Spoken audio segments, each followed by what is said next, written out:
There he is, the big man himself then, 15 stone, 11 and a half, coming to work again. And he goes in the ring as though he's going out for a stroll, but believe me, he stretched just a little bit nervously. He doesn't kid us too much.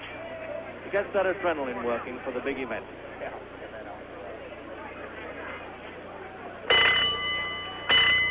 Ladies and gentlemen, once again, your judges at ringside, Tony Smersina, Wally Russ, Bill Stremmel. Timekeeper, Buzz Massa. Counting in the knockdown, Chris Schaller. Now for the main event of the evening, for the North American Heavyweight Championship, 12 rounds. Light heavyweight champion of the world from Albuquerque, New Mexico, weighing 180 pounds, the Duke City Destroyer, Bob Foster. Well, that's the new title that seems to have amused Foster, the Duke City Destroyer. He's really a highway patrolman in Albuquerque. And wearing white trunks, the former heavyweight champion of the world, the North American heavyweight champion from Cherry Hill, New Jersey, weighing 221 1/4 pounds, Muhammad Ali.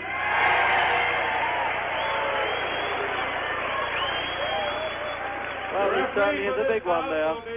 Mills Lane. 221 1/4. And the referee, Mills Lane, is a lawyer from Nevada. So he ought to be able to keep order okay. Well, what setting this is then in the Casino Hotel in Lake Tahoe, Nevada, with only an exclusive 1,700 customers, the heavy rollers, that means the big gamblers, $150 at the ringside pew, $75 the cheapest seat.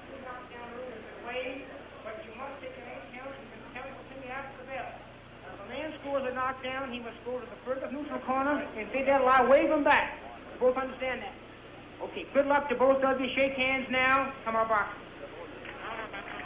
So the referee's instructions, and they've even altered them from come out fighting to come out boxing for this man, Ali, and also for Foster, because he can box a bit.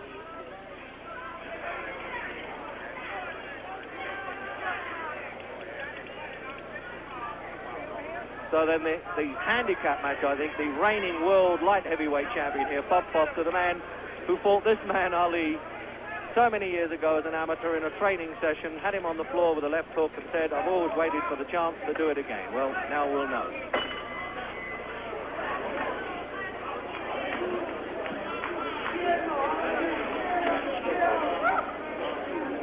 There's been a lot of talk about boxing in this altitude and whether Foster is better prepared for it as he lives at altitude, and he's been in training here long. But whatever way, I think it's a breathtaking scenery enough, and we hope for a breathtaking exhibition from both of them.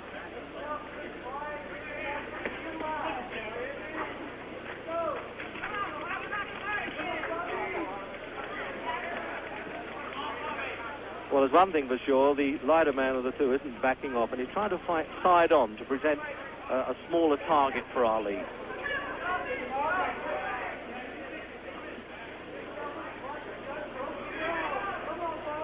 Well, Foster said he'd try and tee off, he'd try and set up Ali for the finishing punch.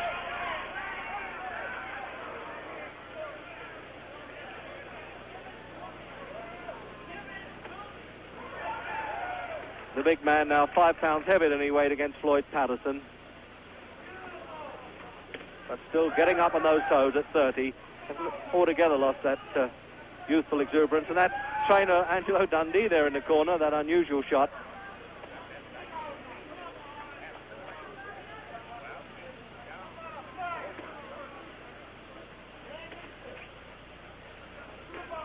Well, Foster is said to be able to match Ali for reach, but we haven't seen it yet because he hasn't been close enough.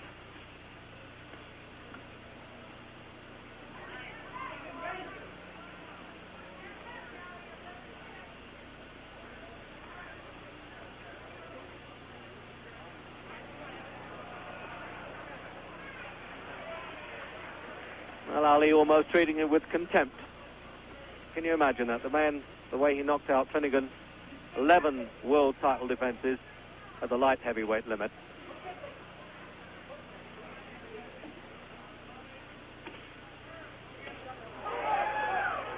That was a sharp-looking left hook. He really teed off with that one, Ali. He wasn't fooling with that one.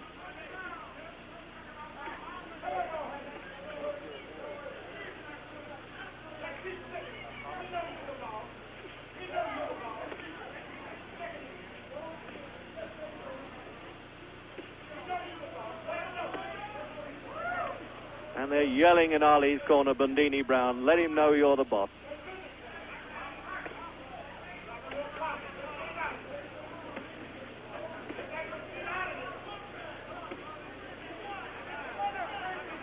So we're then into the last 10 seconds of the opening round.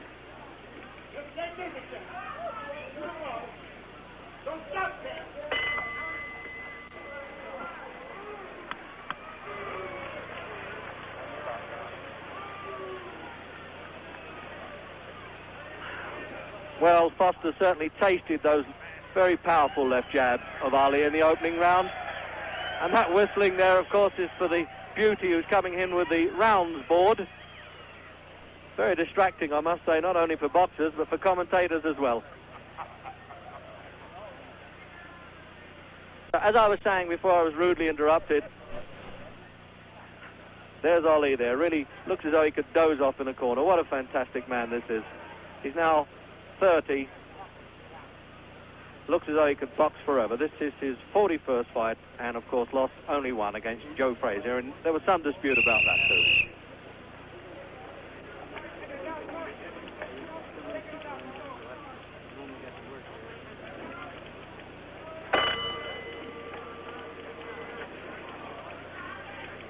Second round, I mean, it's scheduled for 12 then.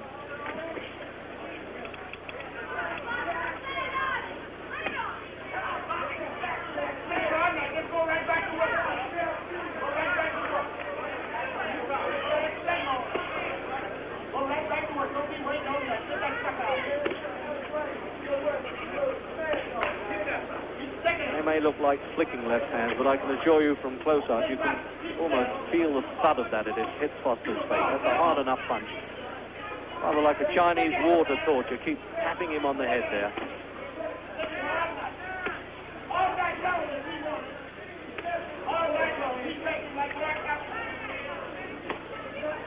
Certainly a lot of noise going on in Ali's corner there. I'm surprised that this lawyer referee doesn't call him to order a bit. But it's quite obvious to me that Foster's trying to tee off. He's trying to make Ali lean into him, get closer, and throw a hard blow.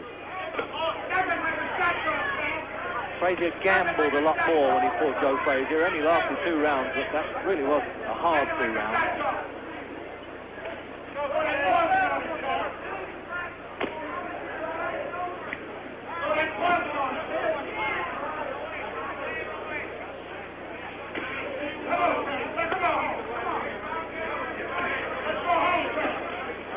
Foster trying to get a jab up back at him now. He's flicking it out a bit, trying to use his reach.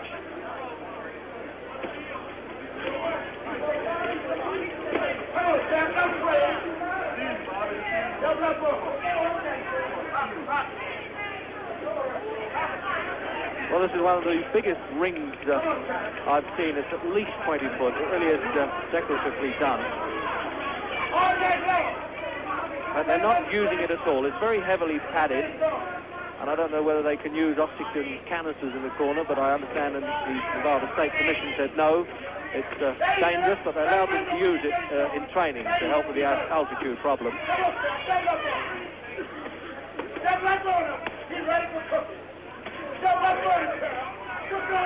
So you heard that one, I should have thought. He's ready for cooking, says Ali's second.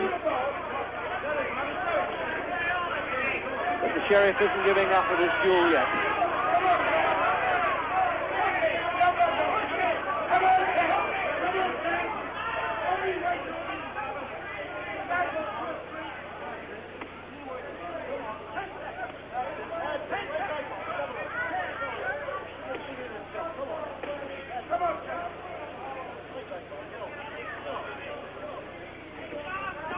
Well, that's the face of a man with a problem.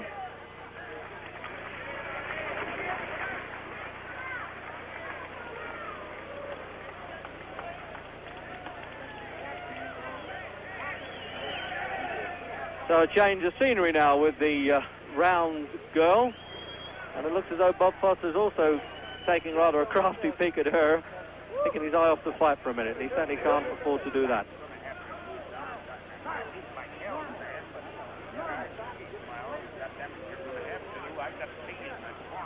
So this is the 10th fight Ali has had since he lost to Joe Frazier in 1971, and this keeps himself in shape the whole time, looking for that return.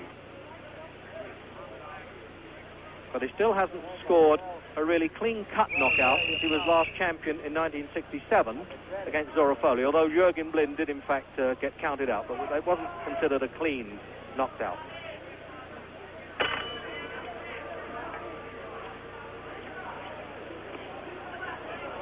Into round 3 then, and the pattern fairly firmly set, I would have thought. The big man using this very stiff jab, Foster trying to tuck himself inside it there it is, and use a left hook. He can also use a short right-hand punch. You may recall how he knocked out Mike Quarry with a superb left hook, but I also have seen him knock opponents out with a short right hand. Now, I wonder if he can get away with it here.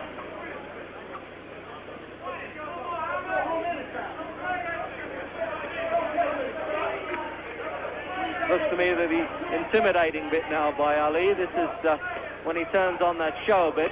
Foster almost scared out of his life. He's patting him on the back. Can you imagine? This is a man who really rips heads off at the light heavyweight limit.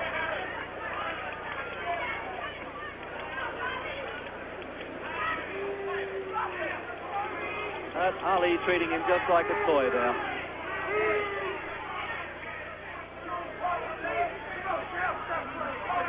And they're yelling in the corner, "Stop playing, champ, let's go." Well, in fact, he isn't a champ, although they've called him the North American champion for this one.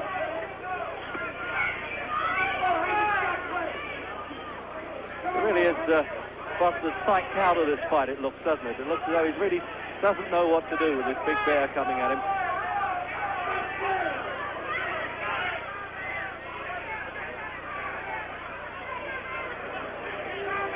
Well, he's got to do a bit better than this, Foster, for $125,000. He's entitled to fight until he drops.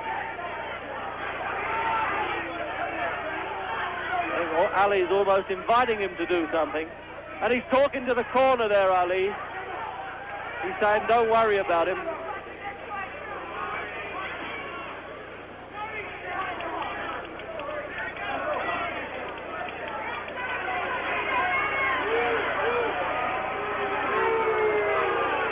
Is like a father spanking a child. You couldn't believe that this man was the world light heavyweight champion, a very fearsome opponent in his own division.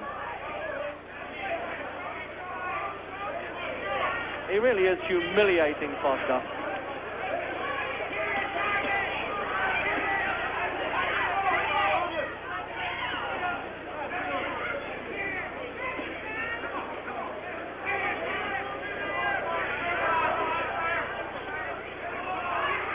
Well, it looks as almost as one-sided here as a deer hunt.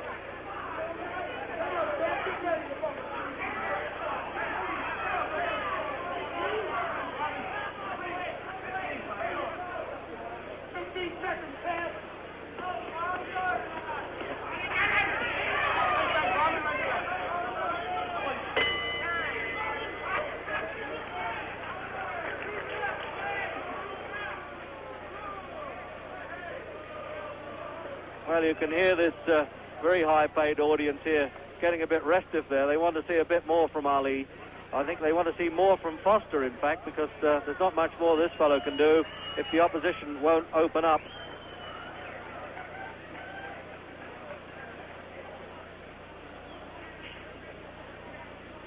Foster, who won the light heavyweight title back in 1964. He knocked out Dick Tiger.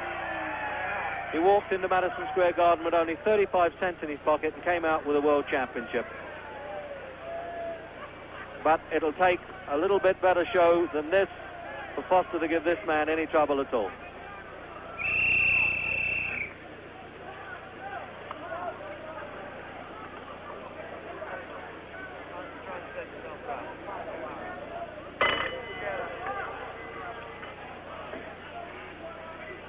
So, round 4 then. And I don't think there's any need for identification here. If you don't know Muhammad Ali, you must have been living in a cave.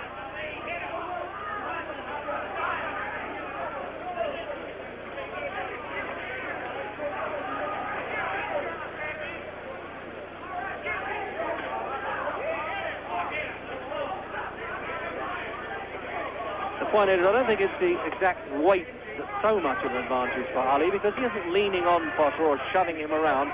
It's just sheer size and mastery. What do you know about that? A warning for a rabbit punch. Well, at least the referee got himself into the picture.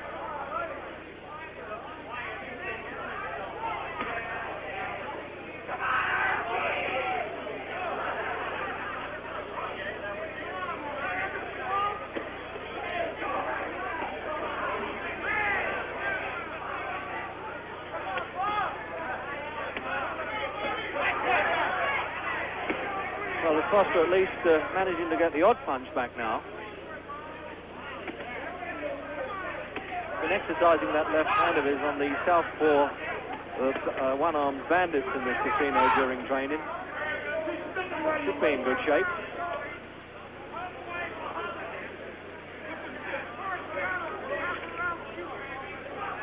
These two could really could fight in a phone booth, there's no doubt about it.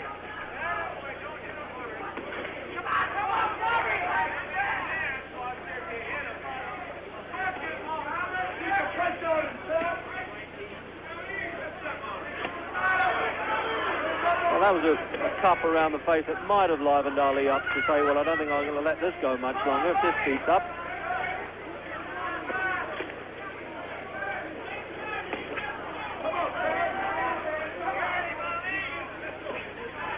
They've hardly moved out of that centre circle.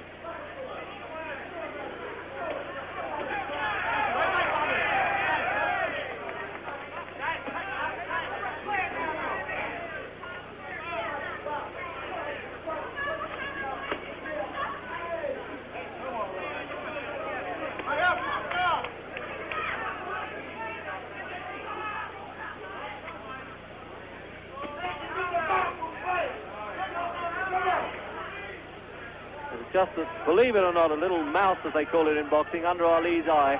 He has a swelling there. First time I've seen that pretty face ruffled, and I'm wondering how it happened.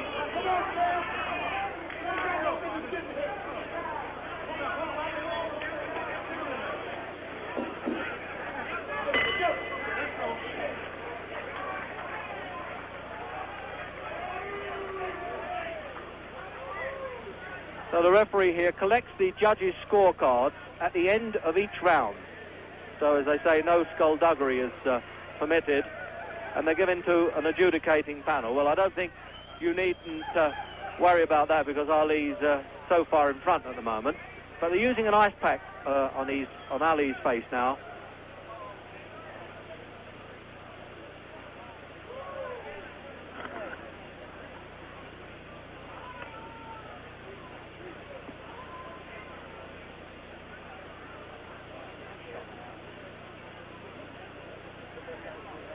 A bit of grease around Foster's face there to help him slip a few punches, I would think. And that's that conclave there in Ali's corner with Angelo Dundee using that ice pack just to keep the swelling down. It's around Ali's left eye.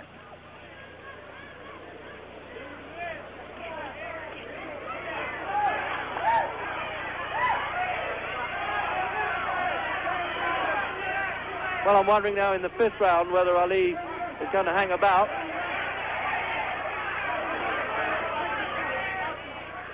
Well, it looks like they're going a bit now, doesn't it?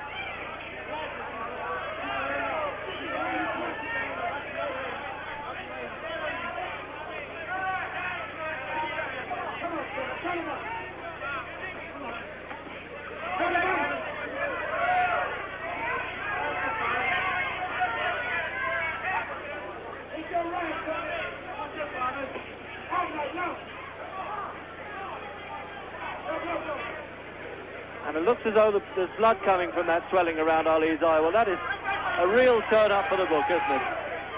I think I must keep my eye on the referee. And what a finishing punch there It looked as though Ali really didn't enjoy his face being marked like that. They're going through the mandatory 8 count and pushing Ali to a neutral corner. This lawyer referee's making a whole thing about that. So at the first sign of blood, his own blood, Ali opened up.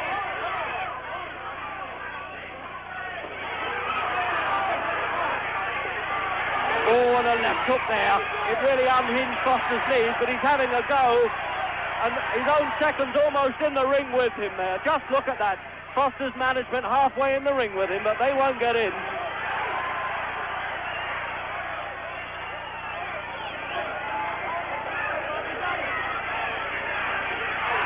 The setting here really is almost like a bare fist fight.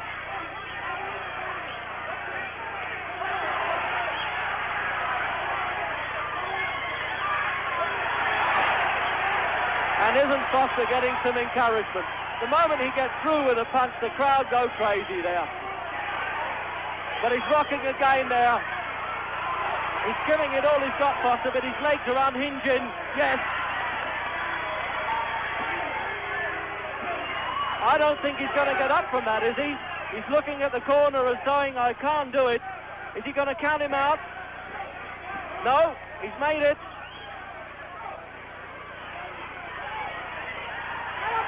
Almost trying to climb up Ali's leg there, the left hook. This is the third knockdown. They've waived the 3 knockdown rule in Nevada as we come up to the end of this round. Originally, if a man went down 3 times, they would stop the fight. But he might survive this round, Foster. I doubt it. Now the bell can't save him because the count will go on. And he's counting on the referee until he gets up.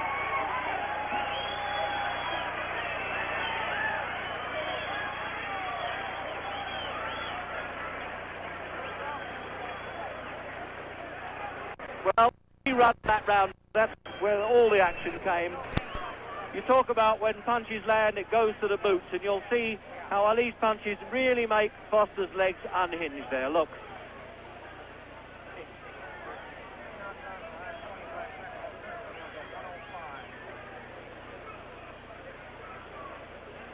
Well, I wonder if they can revive this man now. I think he does need the oxygen to pull himself together. He also needs to be able to fight a bit too. So there you are, an unusual sight indeed. Muhammad Ali cut, and Angelo Dundee just staunching it there with adrenaline. And that's the doctor getting out the ring there, Ferdy Pacheco, who works Ali's corners the whole time.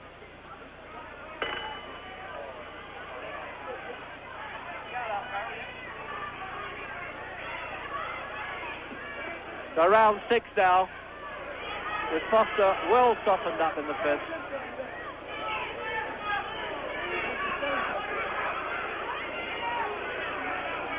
Now Ali getting up at his toes. They haven't completely staunched that injury around Ali's eye there. There's just a slight trickle of blood.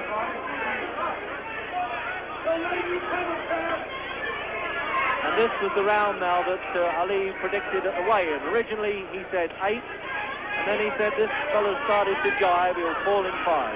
It's all a bit of a game, of course, with Ali, but it's taken very seriously around the world, and in some places he's hated for it.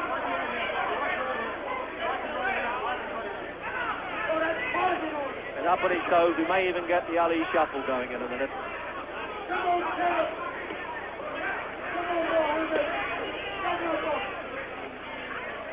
Come on, baby.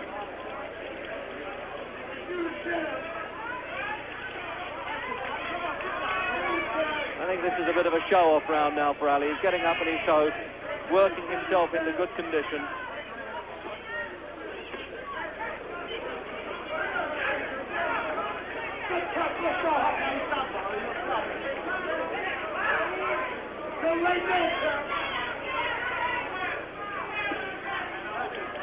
Well, he isn't pressing that advantage, Ali, is he? Most fighters would come out really raving mad, throw punches, but this fella knows it all. He knows he can bide his time.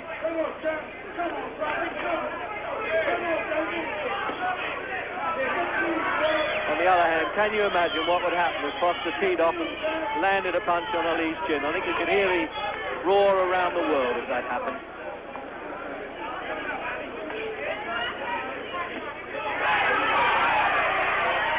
Well, That's what they call in fight circles taking a bit of a liberty. Foster's getting through with those left hands. I wonder if he's going to pay for it.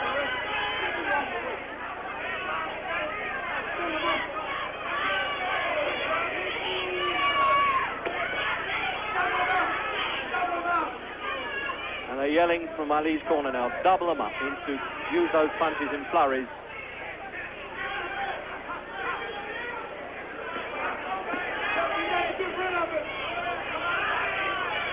That really is a red swelling there around Ali. That's really the topic of conversation here, I think.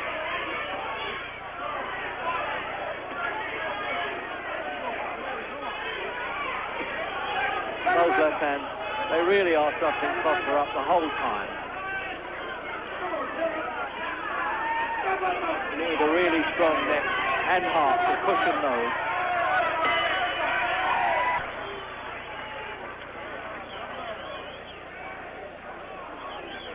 Well, I think that's, I was going to say, a unique sight there, an injury to Muhammad Ali. It shows that somebody has been hitting him, and it wasn't the referee. They use these adrenaline swabs there, and of course Angelo Dundee is an expert here to patch up that wound, but it isn't serious at all.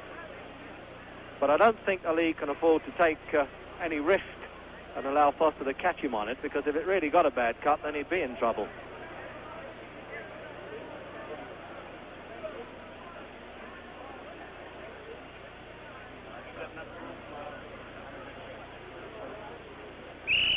Almost like a makeup artist there, isn't he? This is show business with blood for Angelo Dundee.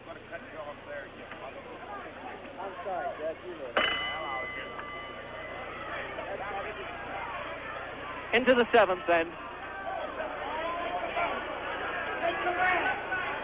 And you have that swelling below Ali's eye and the cut just above it. Take command, sir. Take command.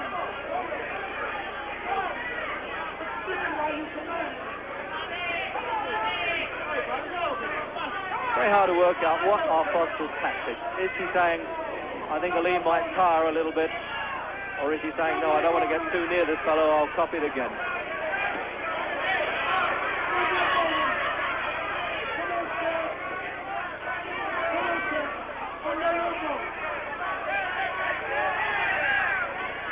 Well, it looks as though it's put a bit of new heart into Foster, that side of blood, doesn't it?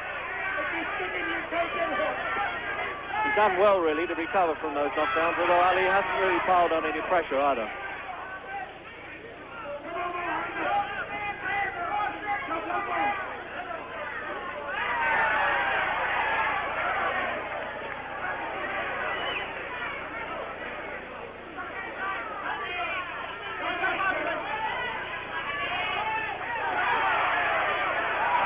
Well, he played that right hand on Ali's eye all right. And what encouragement. Anybody who gets through with a half a punch against this fellow gets all the encouragement in the world.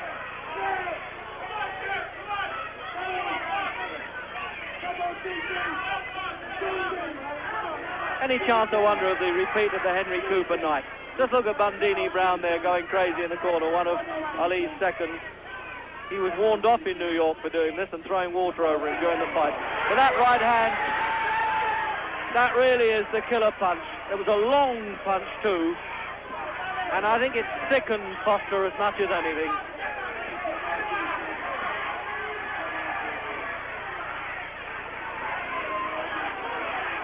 Looks as though he's going for the finish here, the payoff now. And a trickle of blood right down the face, and there's a real mean look on Ali. Oh, and a right-hand shot. He's just pretending. He is just pretending. What a character, this man. He took Foster's best right-hand punch, and he's pretending that he's hurt. What a showman. Look at that. The whole world will go crazy. They'll think that this fellow's going down. But take my word for it, I'm 3 feet away, and he's taking no notice. This must be surely one of the most unique fighters in heavyweight history. He took a punch full on the chin, he came back, and he just pummeled the life out of this man.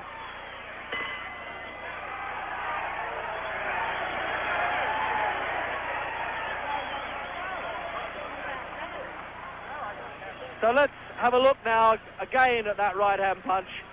Believe me, it hurt enough. It thudded into Ali's chin, but he put on that show with the wobbly knees. He did that when Jerry Quarry caught him.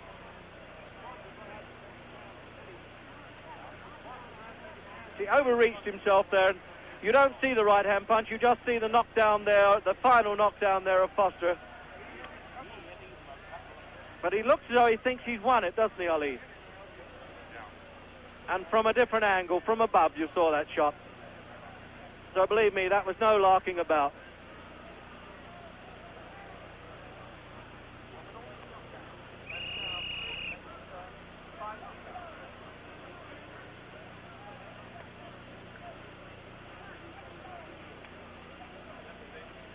So there you are now.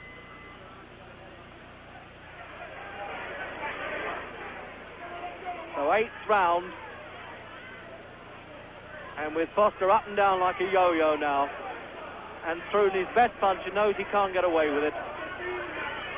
One of the secrets, I think, of Ali's greatness is his ability to take a good punch. He was on the floor with Joe Frazier. Of course, Henry Cooper left-hooked him over in 1963. But he just crumbled there like a pack of cards, Foster.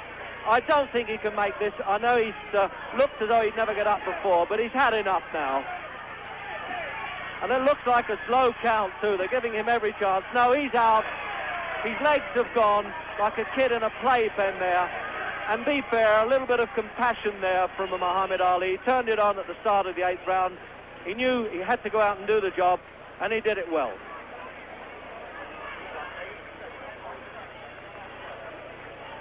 So now, when he gets his best back, let's go and have a word with Muhammad Ali.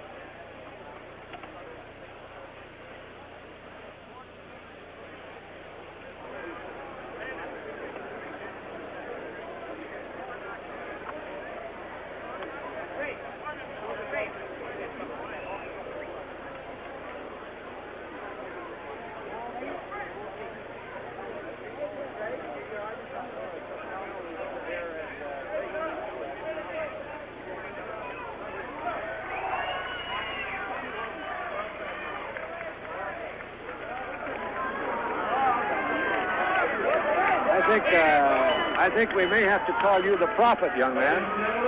You predicted 8 rounds. Well, yes, I was lucky. I figured it'd go in about 8. Luckily, I picked the right one. Ali, tell me about Foster. Now, that's the first time in all the fights that I've seen you in, and I've seen practically every one of your fights, that I've ever seen you cut. Yeah, I got cut and a little light bruise. He hit me with a glazed left hook. It wasn't solid, but it scraped me. But I'm human also, and 1 out of 300 fights ain't too bad. No, it certainly isn't. I want to say hello to my friend Major Coxon, my wife Belinda, and Count and Ronnie and all my friends out there. And Bernie Pauloff, a great friend of mine, who I built my training camp in Deer Lake, Pennsylvania on his land. And all my friends and fans in Louisville, Kentucky. All right, now tell me this. Did the altitude, the 6,200 feet, affect you? Did you feel tired? Yeah, I hate to admit it, but I did. It looked as though you were working and laboring a little harder than usual. Yes, mostly flat-footed style. The prancing and the dancing and the punching would have been a little too much for me. Now tell me this, one punch tonight, the first left hook that set him down, do you think that was the start of it? Yes, naturally it was. It shook him, but not quite enough. But when a man is dazed like that, the more he hits, then the more easy it is for him to go down. Well, you certainly couldn't fault his courage. You knocked him down so many times, he constantly kept getting back up. Only be surprised. Champ, if we can, we would like to roll that left hook. See if we can back up our tape here now, so you have an opportunity to see it, and perhaps you can describe what's going on. Well, right now I'm just feeling him out. He's real tricky. I had to watch him. He didn't have the power. Only one punch of the left hook, and a quick snap and left jab, which kept getting to me, as you see. But he didn't have the weight to follow through. I just caught him with a grazed right hand. I could do a lot of dancing, a lot of footwork, but he wasn't a Joe Frazier, Savallo type fighter where you have to keep moving away from him because he don't charge you too much. Well, now that was a long right that connected, and it appeared that extra power of yours, being a true heavyweight, really was the difference against the light heavyweight. Extra power helps a lot, right. Now, you got 41 pounds on him in terms of weight. As a light heavyweight, he also seemed to punch pretty well for that weight. So I'm glad I wasn't a light heavyweight, because if I was about his same weight, I think it'd been a lot of difference in the fight. I believe I would have won, but probably not as easy. Ali, you fought everybody that has come along. You have now taken the light heavyweight champion out of there. Where else do you go? What's the word on Frazier? Well, I'm fighting all the top contenders. Frazier's not actually doing too much right now. They forced him to take a fight, and still look like it might not come off, but they forced him to fight George Foreman. And the way he looked with Terry Downs and Ron Stander, hope he's in better shape for Foreman, because I want him to win, because I want one more shot at Joe Frazier. Well, the whole world wants to see that fight. Here is another knockdown on our backup. We'll back the tape up for you so you can see this one. Go ahead, take it over. Well, right now, I'm watching him because he comes up with that jab to the body, and I'm looking for that big hook to the head. He's throwing a lot of left jabs, and I just caught him with a solid right there. Surprised he could take as much as he did. Okay. Now caught him with a hook, another right, and that was it. No question about it, he couldn't get up from that one. Ali, at any time were you ever in doubt? Well, not really. In doubt whether I would knock him out in the round I predicted. I predicted round 8. Then I predicted round 5, and I missed 5, but I did get him in 8, but I should have stuck him on. All right, now you've got Reg Guttridge here from the ITV over in England, going there by satellite. Well, hello to Reg and all my friends there who support the ITV. Mary and George, great friends of mine, and Patty Monahan, my #1 fan over there. Well, I'll congratulate you on their behalf, Marmy, but it's most unusual to see you, I was going to say, with a black eye. Is that what you... No, I got a little cut, How did that happen? He grazed me with a left hand. You did, huh? I am still a little human, but that's the first time I've really had a bruise in the professional Well, I fight. always knew you were human. Did this altitude get you at all? I know that you prophesied the right round. I thought it wouldn't, but it did. I couldn't dance and move like I wanted to. There was no need for it because he wasn't an aggressive fighter. He just stays and stalks. Yeah. So it'd be real dead if I just did nothing but dancing when I wasn't dancing away from nothing. Well, I know you're looking to fight Joe Frazier again. We're all looking forward to that. Joe Frazier and that, fighting in England? you have another Joe over there, Joe Buckner. Oh, they do? Yes. As soon as I clean up everything here in America, I'm being the real world champion. I can't let nobody control one of the rooms in my house, which is the world. I want to come to London and try that Joe Buckner. And he's nearly as pretty as you, isn't he? Yes, he told me he was prettier than me, and I have to change all of that. Ali, I want to fight him right there in London. Look forward to that. Thanks a lot, Thank Marty. you. So with that, then, you heard the great challenge from this most remarkable heavyweight. It's good night to you from Stateline, Nevada.